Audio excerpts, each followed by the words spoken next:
বন্ধুরা আপনারা জানেন কালকে আমাদের সেই বহু প্রতীক্ষিত যে গ্র্যান্ড কালচারাল শোটি অনুষ্ঠিত হতে যাচ্ছে এই কাতারের দোহার চিটাগং এমপি থিয়েটারে 20 ডিসেম্বর। আপনারা জানেন এখানে আমাদের বাংলাদেশ থেকে অনেক তারকা মহাতারকারা এসেছেন, আরও অনেকে আসছেন।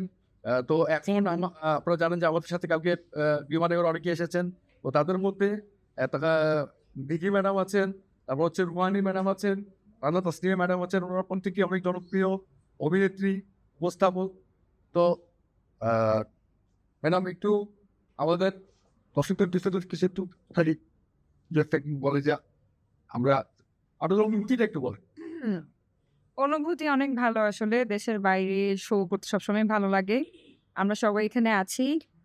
প্রিপারেশন নিচ্ছি। কালকে হোপফুলি অনেক জমকালো একটা আয়োজন হবে। আপনাদের জন্যই এত কষ্ট। সো এমপি থিয়েটারে সবাই চলে আসবেন। দেখা হবে। অনেক, অনেক ফান হবে আই গেস। Thank you. পছন্দ। আর তো তো বন্ধুরা আমার দেরি নয়, সবাই কিন্তু চলে এসছে। ওনারা কিন্তু আপনাদের সামনে আপনাদেরকে আপনার সামনে পালন করার জন্য কি হয়ে আছেন। আপনারা কিন্তু আর দেরি না করে এখনই এই টিকিটগুলো সংগ্রহ করে নিন। এই গ্র্যান্ড কালচারাল শো টিকিট ফুরে যাওয়ার আগে সংগ্রহ করুন। আমাদের ওই দুটি নাম্বারে ফোন দিন, ফোন দিয়ে টিকিট সংগ্রহ করে নিন। তো বন্ধুরা দেখা হচ্ছে। ধন্যবাদ।